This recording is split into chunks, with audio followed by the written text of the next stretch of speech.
Welcome in, welcome in. Happy Thursday, everyone.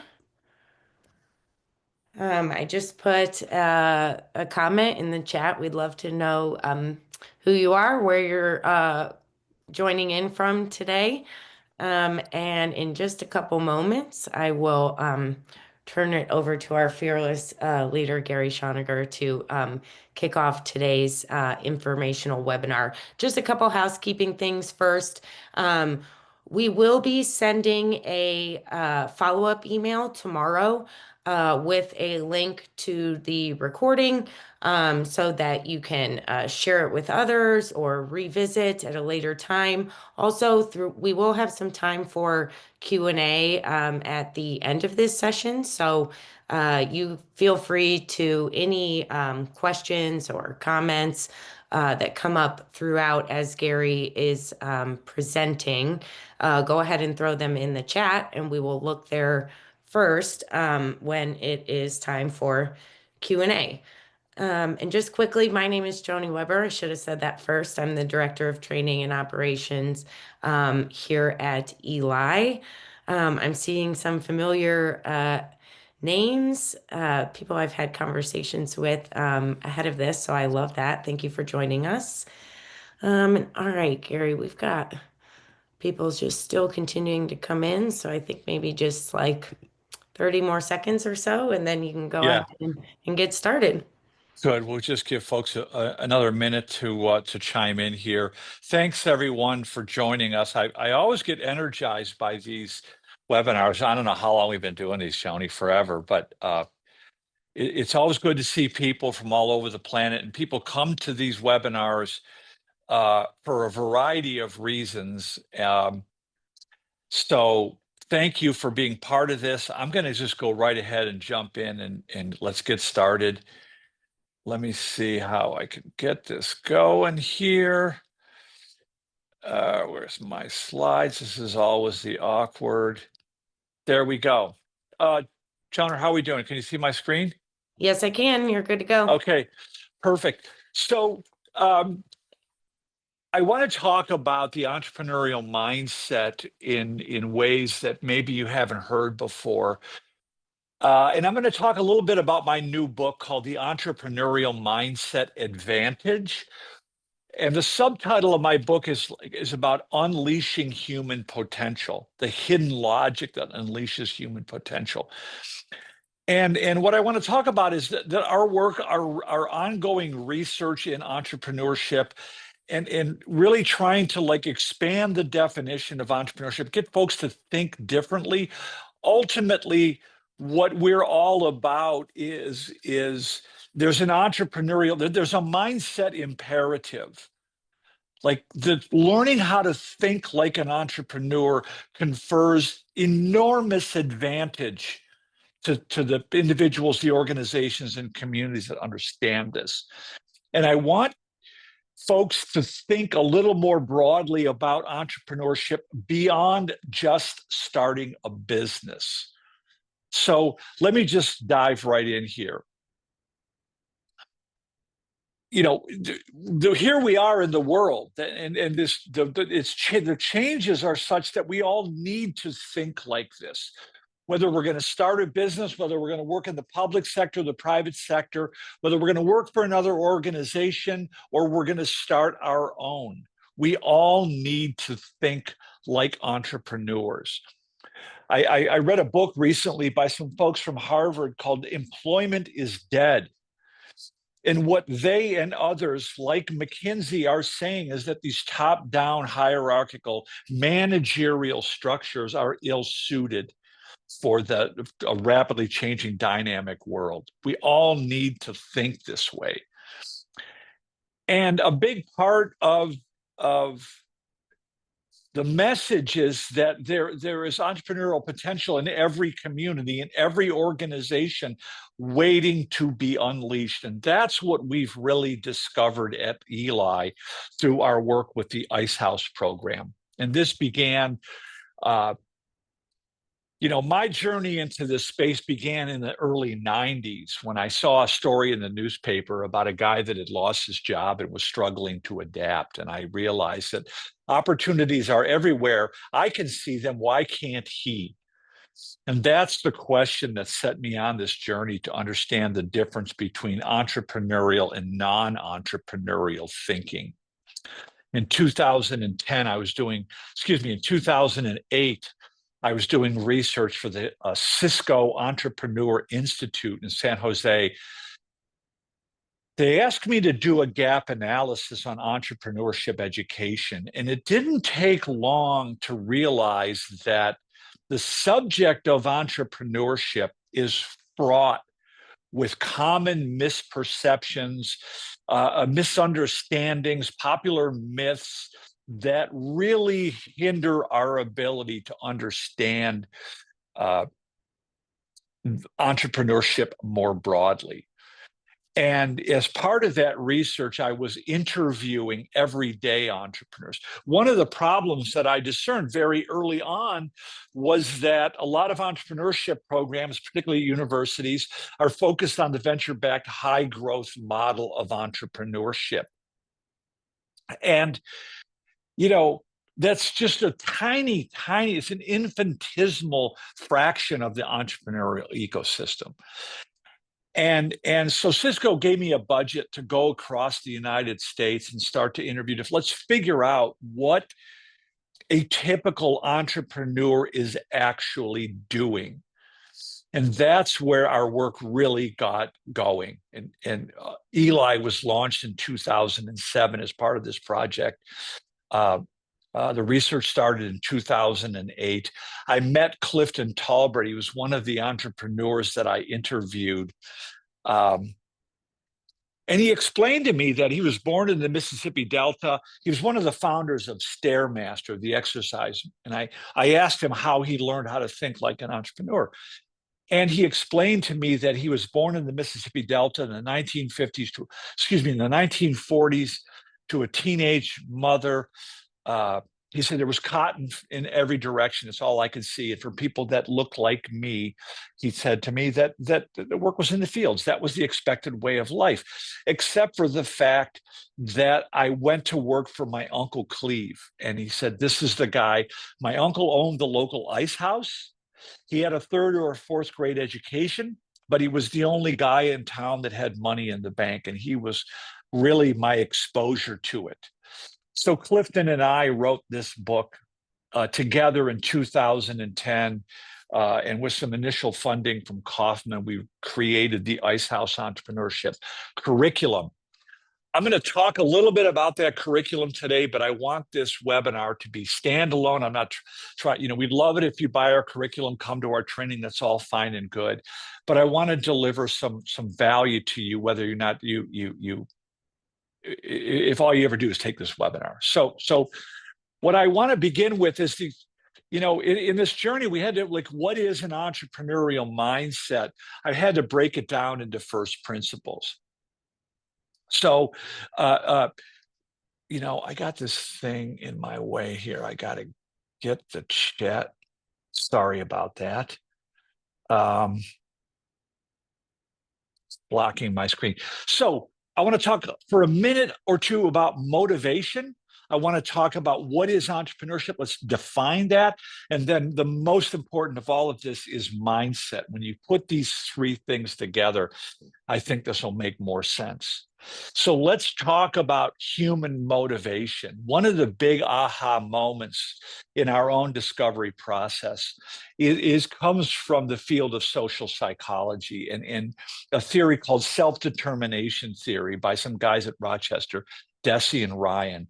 And what they're saying, this is sort of the humanist psychology perspective, that humans are like acorns. We're no different than any living thing in that the self-actualizing tendency is in every single one of us. We're all like acorns with the capacity and the desire to become all that we can become. And that self-actualizing tendency is in every living thing. That's the foundation of our, what I'll loosely call entrepreneurial mindset theory, right? Now, what Deci and Ryan have shown us, and these are the guys that basically brought us out of the dark ages of behaviorism, the punish, reward, do this, and you'll get that, thinking around motivation.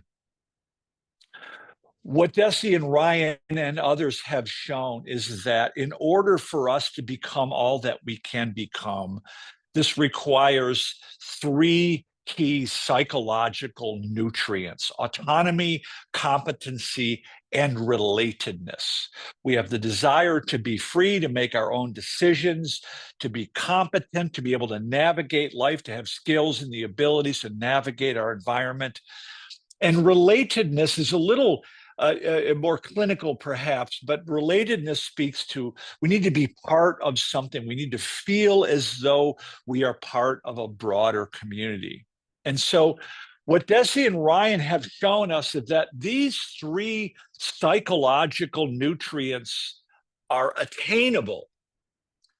We will likely experience lifelong growth, social integration, and psychological well being. These are the essential ingredients. If you take away any one of these three, suboptimal experience will occur. And so that's just the basic, that's just the premise. There's a lot more to dig into there. I'm not going to get into it today. I want to move on to the subject of entrepreneurship. Let's talk a little bit about what that word means. If you look up the word entrepreneurship today, you're probably going to see the same definition that arose in the 18th century in a French dictionary, like something to the effect of somebody who organizes and operates a business, or somebody who takes a risk in exchange for profit. I've interviewed hundreds and hundreds of entrepreneurs all over the planet. And to characterize the entrepreneur as someone who is strictly profit driven is really misguided. I would even say vulgar. It misses the point that almost every entrepreneur I've interviewed had a purpose-driven component to what they were doing. And to just characterize it as profit really misses the point. So let me back up here. When we look at what the typical entrepreneur is actually doing, they're basically abiding by the scientific method. They're not writing business plans. They're not pitching investors. They're finding a problem. They're learning about the problem. Then they're creating a theory or a hypothesis. They're developing like a minimally viable product to test their idea in the real world and analyze the results. They don't know they're doing this.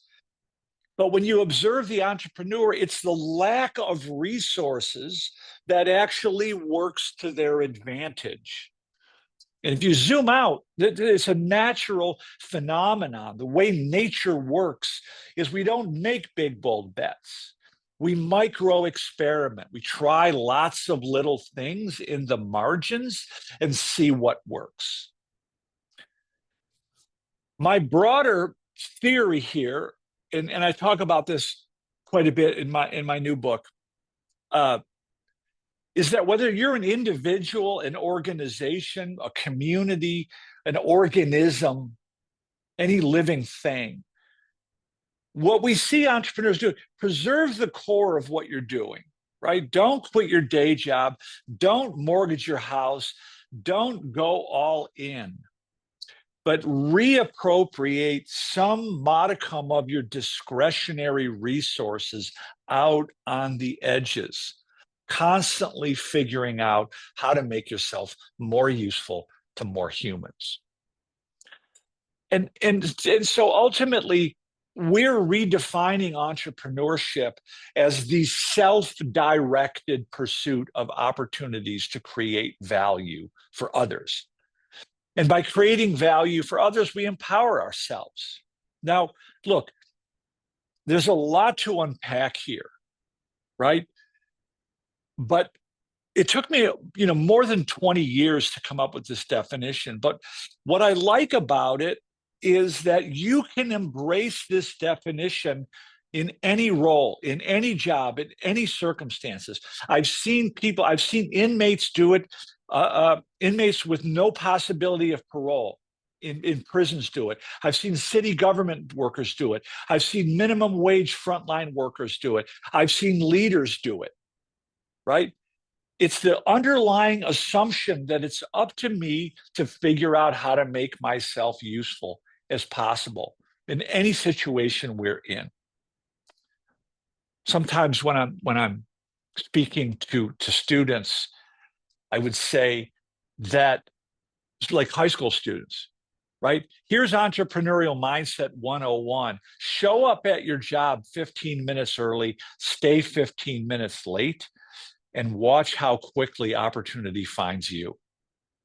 So the more useful we become, the better off we're going to be. And I don't just mean economically, I mean holistically, right? That we, by creating value for others, the autonomous pursuit of value creation enables us to tap into the most potent form of motivation. It's called intrinsic motivation.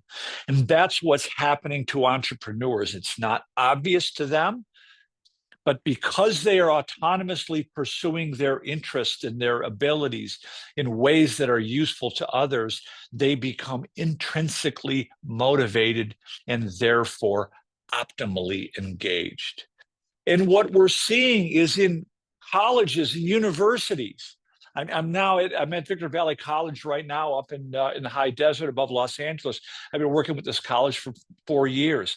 Like the things they're doing at the leadership level to unleash entrepreneurial behavior, to identify and solve problems, is nothing short of astonishing. It's really about activating a deeper level of human potential. Okay, now I want to talk a little bit about mindset. This is probably the most important of the three, but I'm just going to go about this very quickly. So in my new book, I have a chapter called The Origins and Evolution of the Managerial Mindset. And part of what I'm saying is that the entrepreneurial mindset or entrepreneurial behavior, let's say, only seems mysterious to us or enigmatic to us because we are so steeped in managerial paradigms.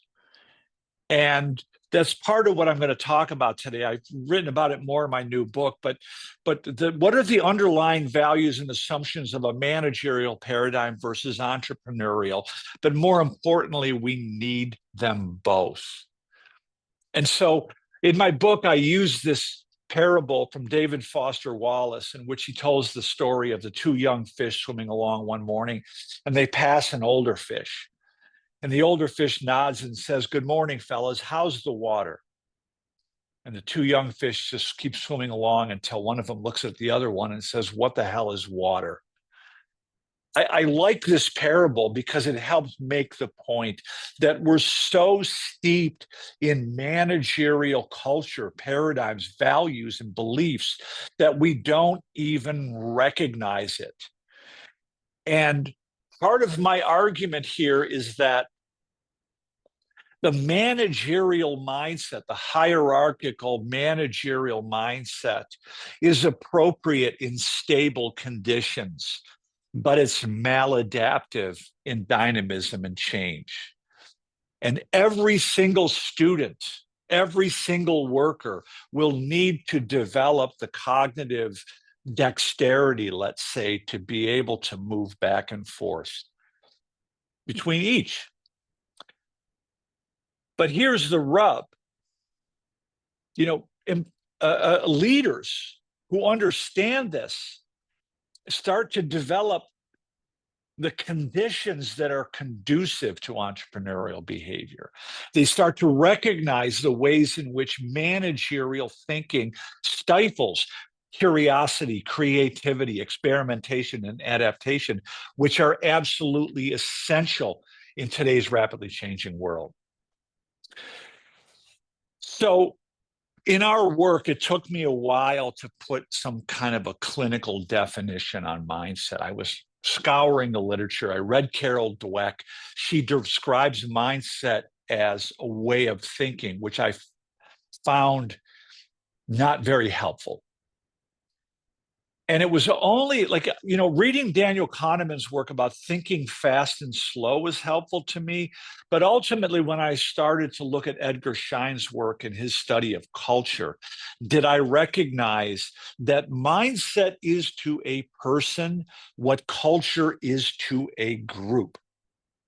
So I took Edgar Schein's definition of culture and I adapted it to define mindset as a patterns of values, beliefs, and assumptions learned by an individual that's worked well enough to be considered valid and therefore assumed to be the correct way to perceive, think, and feel.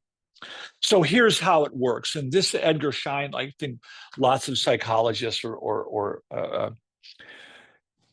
anthropologists would use this same model, right? The iceberg model. On the surface are the observable artifacts, invisible artifacts, observable behaviors. This is what you can see, hear, touch, right?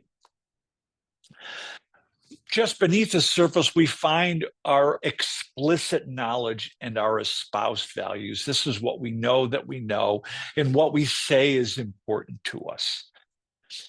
But there's a deeper level 3 where we find our deeply held values and taken for granted assumptions of which we're not likely to be aware. And what psychologists would tell you, anthropologists would tell you, is that it's our mindset that produces the outcomes in our lives, right? I like to put it this way. A mindset is a belief system that is perfectly designed to create the outcomes it creates. Now, there are myriad reasons why we're oblivious to this, right? But what we say we value and what we, there's the saying, I think we put it in the first book in Ice House, like what you do speaks so loudly, I cannot hear what you say. And I think for those of you who are interested in learning how to facilitate entrepreneurial behavior in classrooms, communities, and organizations, this is a really important opportunity to have discussions that enable us to bring our level 3 values and assumptions up into the daylight, where we can examine them and maybe replace some that are no longer efficient or useful. That's a quick overview. Now, with that foundation, I want to kind of lay out what we call the Eli method for facilitating entrepreneurial discovery. We begin by redefining entrepreneurship as an opportunity discovery process. Now, if you're teaching entrepreneurship in a traditional sense, this might be less important to you. But I think it's really important to show that, to understand that very few, although many, many people desire to start a business, very few will actually do that. So when we redefine entrepreneurship as opportunity discovery, everybody wants to discover an opportunity. So it's just a more inclusive definition. We'll introduce these 8 core competencies that we've discerned from ethnographic interviews with hundreds of entrepreneurs. And when I say hundreds of entrepreneurs, I mean everyday entrepreneurs who start with little or nothing. I'm not talking about the Jeff Bezos, Elon Musk billionaire entrepreneurs. I'm talking about the Clifton Talberts and the Uncle Cleves who start with little or nothing. Then we engage the learner in entrepreneurial projects. We expose them to relatable social models. We encourage them to think about their own thinking. That's probably the most important thing we can do. And then for you as a facilitator, to switch from the top down teaching method as the subject matter expert and embrace facilitation as the guide on the side. You're not instructing, you're facilitating discovery. So let me dig into each of these a little bit more. Redefining entrepreneurship, right? I kind of just went through this, but there it is. It's the self-directed pursuit. You know, in my new book, I talk about a $5 challenge. Get kids together in a group or learners together. Give them $5 and tell them to come back in 24 hours or 48 hours with more than $5. The money isn't the what all the money just is evidence of usefulness, right? But it's really just immersing them in self-directed value creation. Figure out how to make yourself useful to other humans without the benefit of a predetermined path, a predictable outcome, and a professional teacher. We introduced these 8 core competencies distilled from everyday entrepreneurs. I'll rip through these pretty quickly.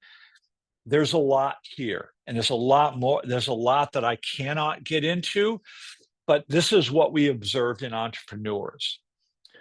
Almost every entrepreneur I've ever talked to has some kind of a compelling vision. They're choosing a future that looks different from their present circumstances.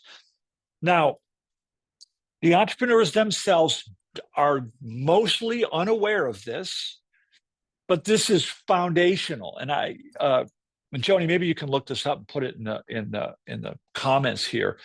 I just listened to a podcast on the hidden brain about a researcher at University of Southern California studying transcendent thinking. And she's a neuroscientist, and she's understanding when people see the future beyond their circumstances, it enables them to access emotional response, cognitive abilities that are not otherwise available to them.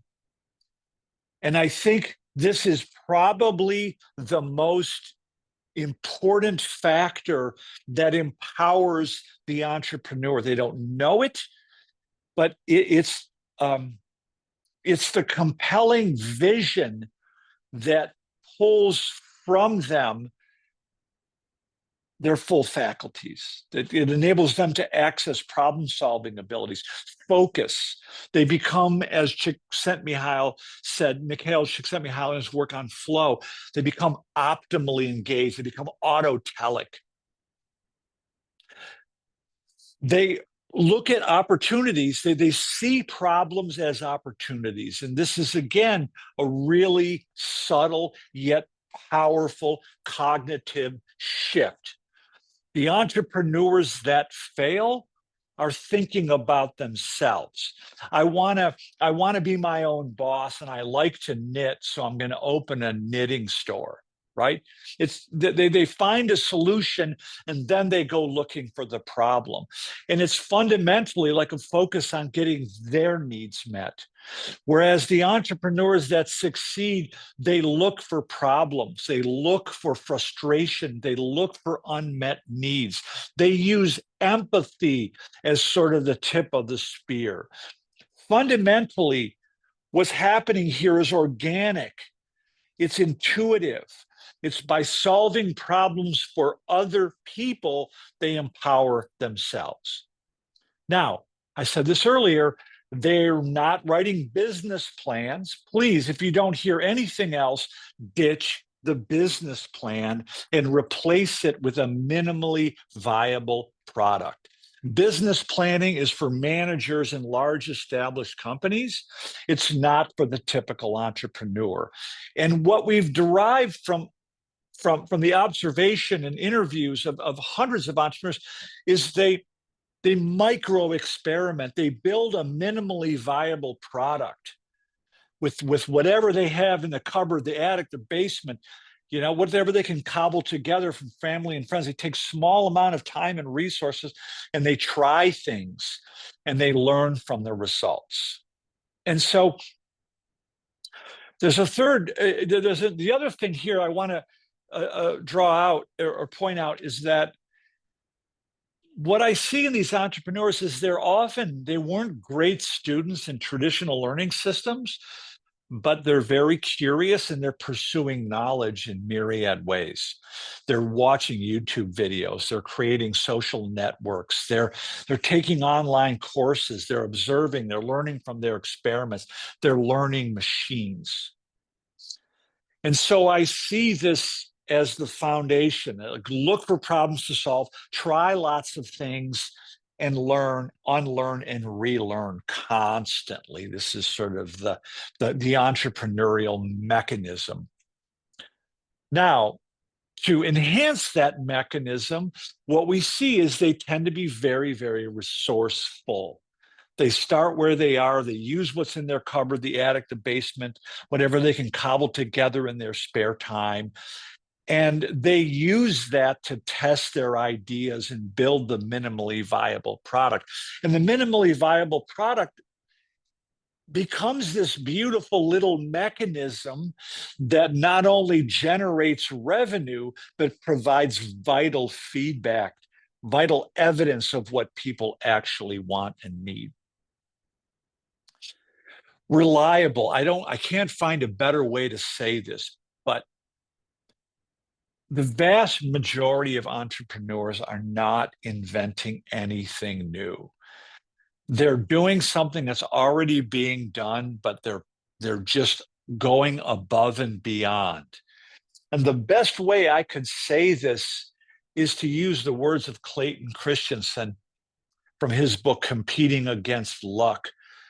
They're looking beyond the transactional dimension of the need, and they're looking for the deeper social and emotional dimensions of the need. Right? I tell the story in my new book of Teddy Moore, who started a cleaning business with a couple $100. But he said in the interview, if I'm nothing but a broom sweeper, I'm going to be the best broom sweeper there is. It's that very attitude that enabled him to succeed. Another important behavior that we see in these everyday entrepreneurs is they tend to surround themselves with other entrepreneurs. And again, they don't realize it, but they're creating these communities. They're immersing themselves in communities of other people who are forward oriented, who are growth oriented, who are trying things. And that has an enormous impact. The research on this is pretty well established. The network effect, you can look that up. Nicholas Christakis is an MD who's done some research on it. He did a TED talk. But the people we surround ourselves with have an enormous impact on our behavior. By surrounding ourselves with other entrepreneurial people, growth occurs. And then lastly, what we see in entrepreneurs is this high degree of resilience. They're very, very persistent.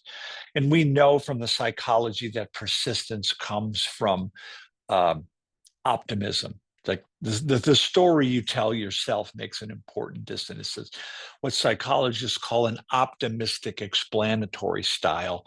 And it gives them the ability to keep getting up after they get knocked down, to learn from their mistakes and grow from them. And this is what I think it was, what's his name? Seligman calls post-traumatic growth. We actually benefit from the setbacks and failures. We become stronger. So that's those 8 competencies are sort of the core of our curriculum that guide them through the process. Once folks understand that, we engage them in projects of their own. We've developed a canvas to guide them through. I won't get into it now, but it's just really sort of like a divining rod that breaks the opportunity discovery down into three phases. It starts with problem finding. And I think that's the most overlooked aspect of in the entrepreneurial discourse. Like most of it starts with a solution, and like, let's back up and like, what problem are you trying to solve? Once you understand the problem, then you start experimenting with solutions. And once you have evidence there's a solution, then you start to push and promote it. The exposure to relatable social models. This is part of our secret sauce. It's really straightforward, right?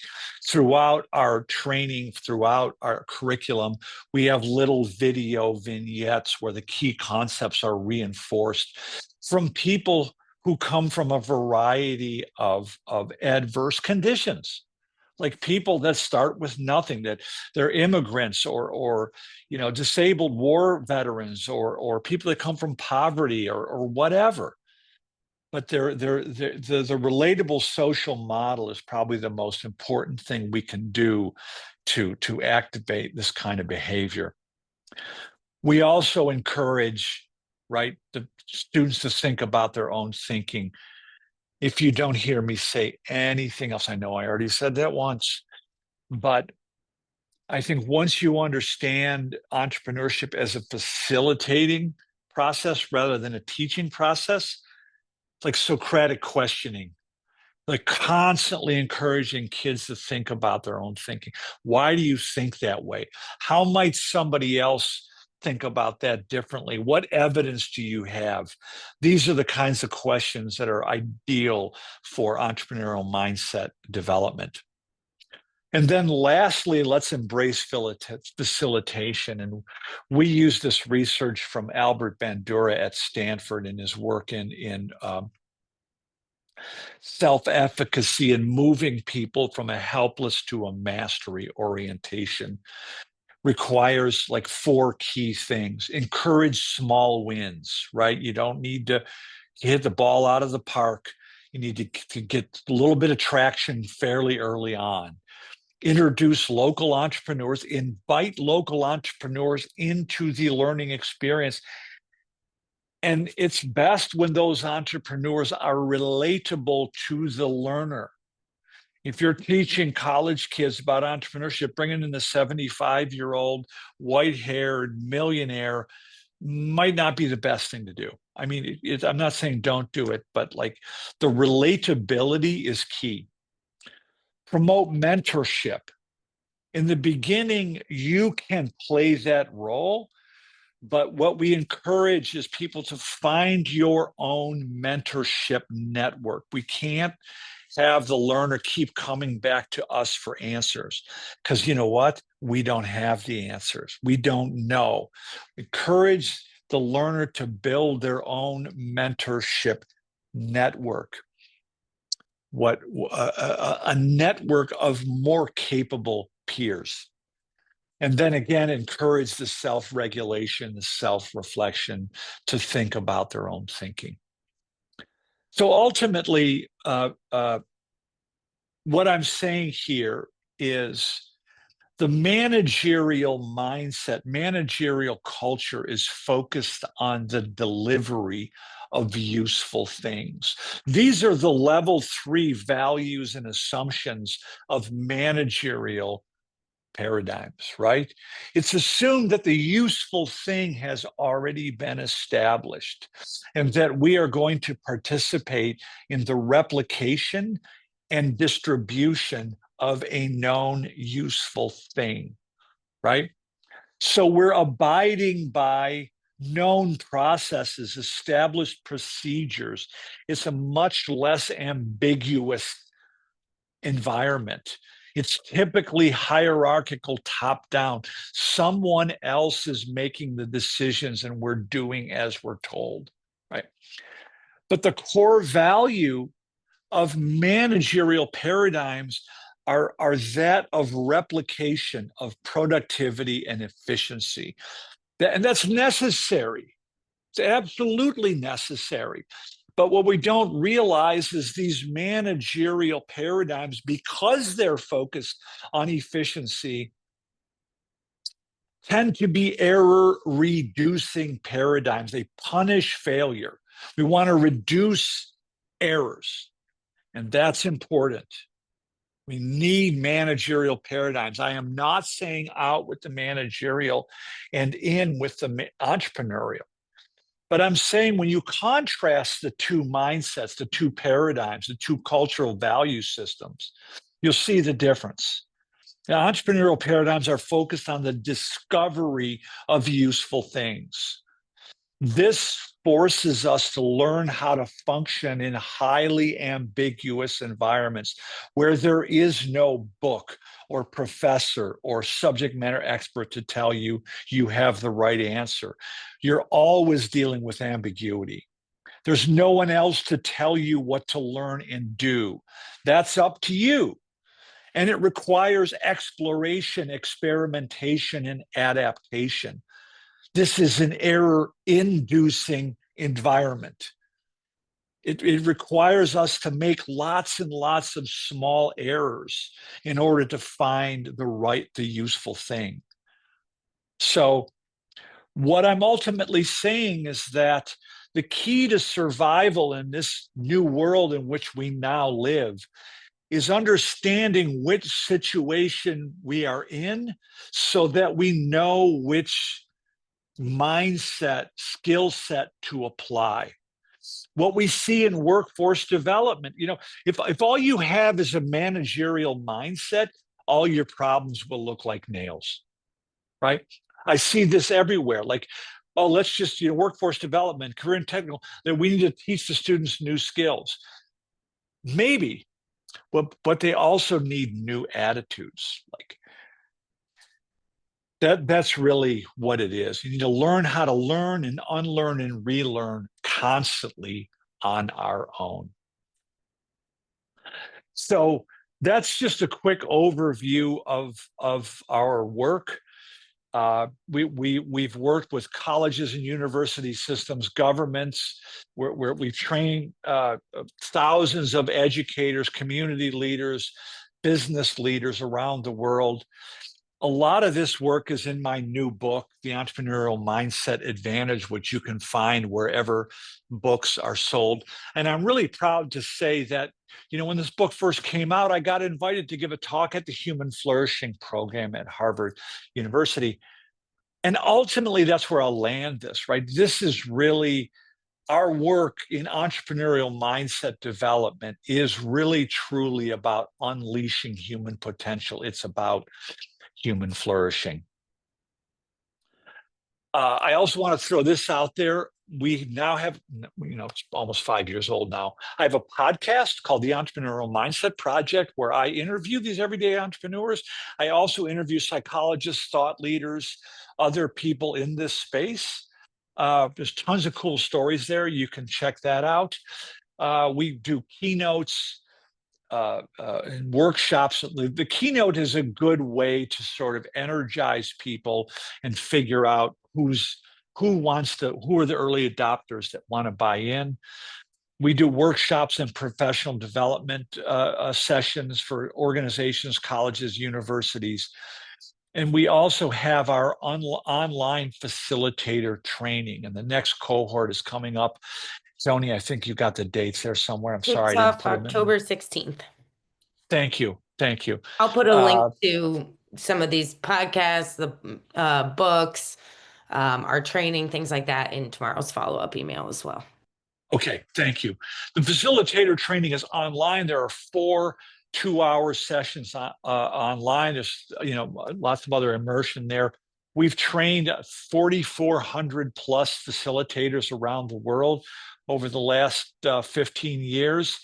And we're now starting to do more in community development and organizational development. I'm going to do a webinar soon called about entrepreneurial leadership. So if you're interested in that, Joni, you'll put a link in the follow-up email. But with all that said, I think we've got 15 minutes or so left, perfect, to answer whatever questions, comments that you might have. So I'm going to stop sharing, and hopefully you guys will have some questions here.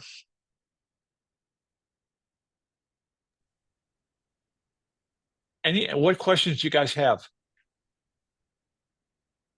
Welcome, South Africa.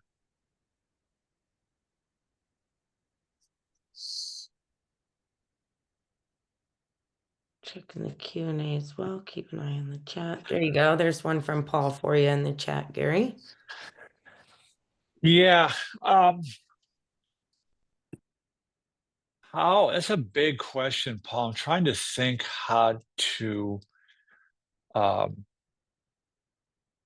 I think we have seen it work. I don't want to put this out as a panacea, but we've got, we lots of people have used the Ice House program for people who are stuck and have a poverty mindset, as you put it here. And Paul, I think your question is that's where the relatable social model becomes really, really important. That's probably the most effective thing you can do. We've taken the time to like break down their thought process that leads to the underlying assumptions that leads to the behavior. We've got facilitators like Myron Pierce who have done amazing things with Ice House and underserved communities. We're now involved in a project in a partnership with Berea College to do what we're calling the Eastern Kentucky Entrepreneurial Mindset project, where we're developing a version of the Ice House program that features Appalachian entrepreneurs. But Paul, the best way I could answer this is to say, look, in every community, there are Uncle Cleves and Aunt Cleves. There are what we would call a positive deviance. And our job really is to expose them and bring them to the fore and say, look what your neighbor's doing. Look what this guy's doing. What can you learn from that you can apply to your own life?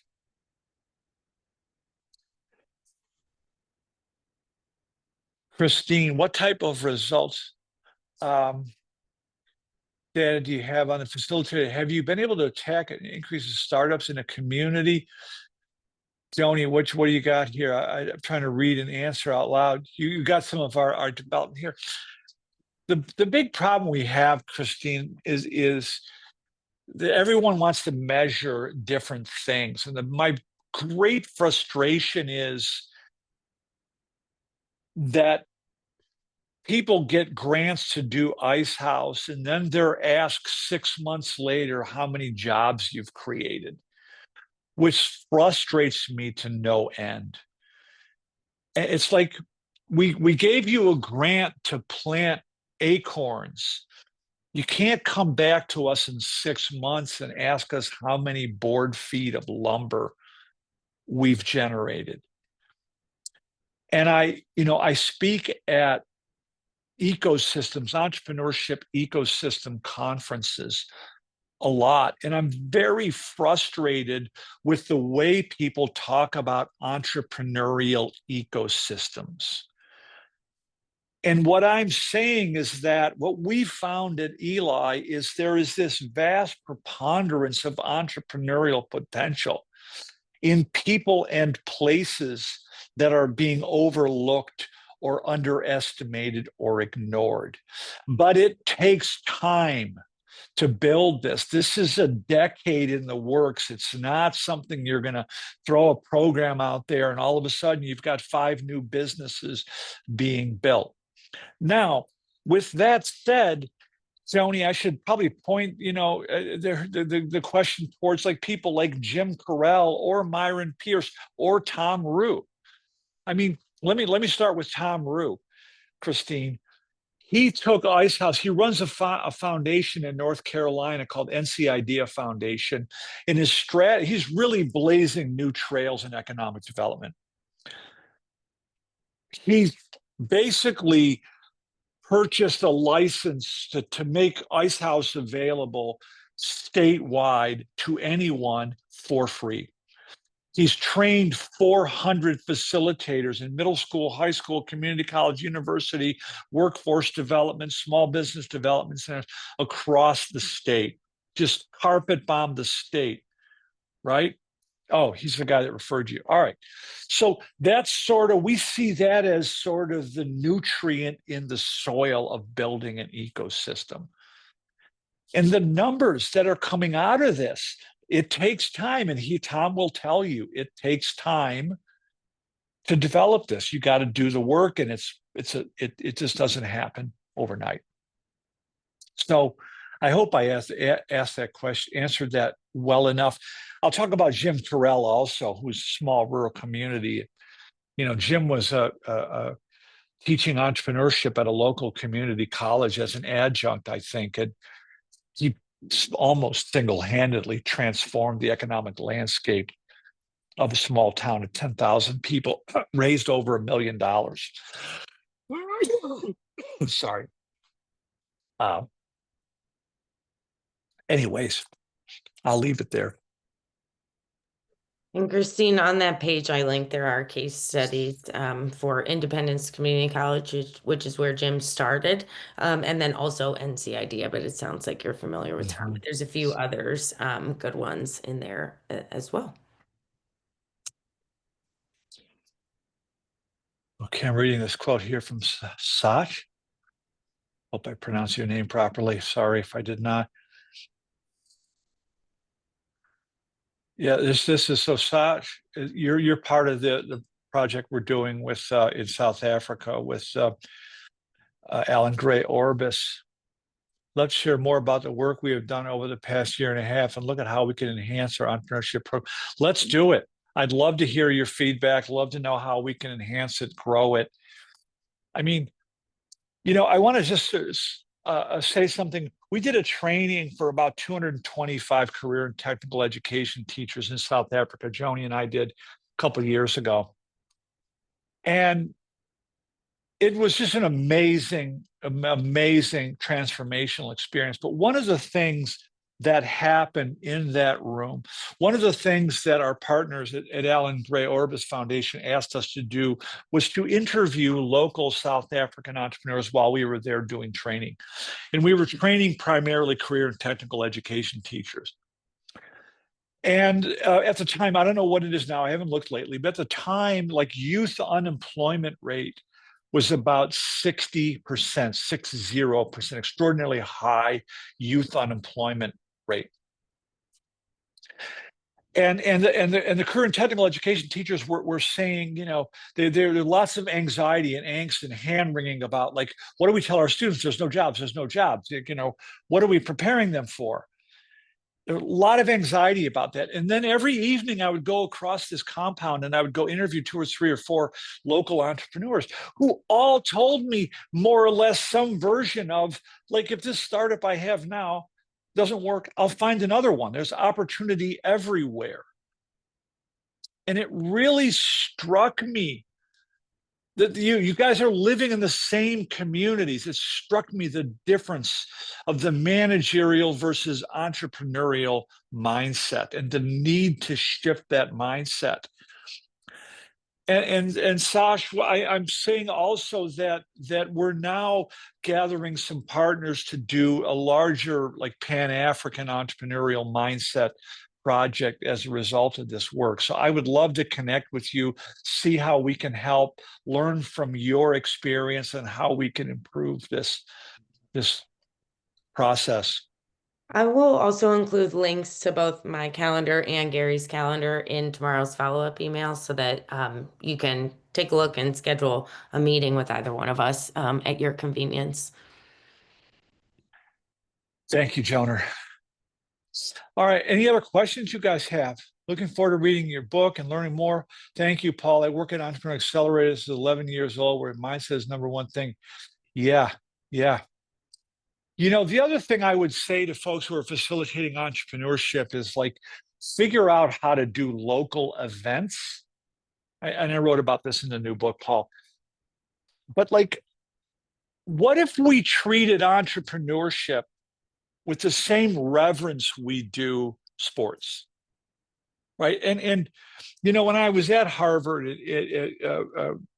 last November, I was in the psychology building, and there was this quote on the wall from William James, and it said something to the effect of that the community needs the impulse. I'd insert the word entrepreneurial impulse of the individual. But without the support of the community, that impulse will die away.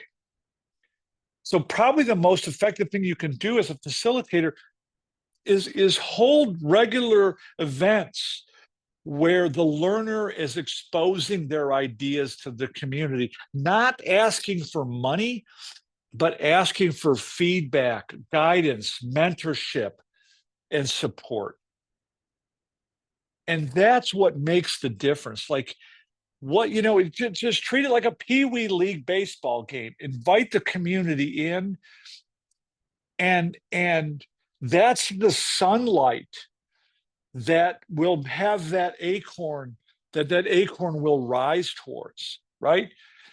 Like, if the community doesn't value the activity is not likely to take hold. Thank you for the comment, Paul. Thanks for reading my book. I appreciate that.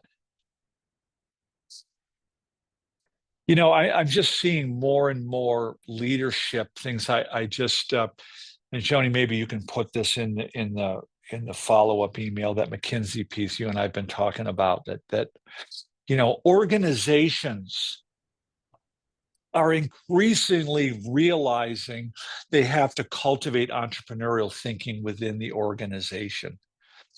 What our work has done at Eli, what we have exposed more than I think anyone else in the world that I know of, is the extraordinary entrepreneurial ability of ordinary people. That untapped entrepreneurial potential is in people and places that are being overlooked, underestimated, or ignored. I've seen this, like, this work becomes transformational. City government workers figuring out how to save millions of dollars, leadership at a college, at a university, former felons. It's just workforce development programs. What we've learned is that the entrepreneurial spirit is the human spirit. It's not just in some of us, it's in all of us. And I think this is the future of learning and work. The learnings that come from these everyday entrepreneurs really provide important insights into the future of learning and work. So if you guys don't have any other questions, I'll land the plane there. Thank you again for being part of this webinar. As Joni said, we'll follow up with the recording with some additional resources. We'd love it if you join our facilitator training in October. Those tend to be really exciting events. We have people from all over the country, very often all over the world. And if there's anything we can do to help you unlock the potential in your organization, your community, please do not hesitate to reach out. What did I miss, Jonah? You're muted. Nothing. I think you did great. That covers everything for today's agenda. And like Gary said, we'll follow up tomorrow with lots of additional links and resources. And feel free to schedule a call with us at the future at any time. Awesome. Thanks, Thank you, everyone. everyone. Have a good day. Bye-bye.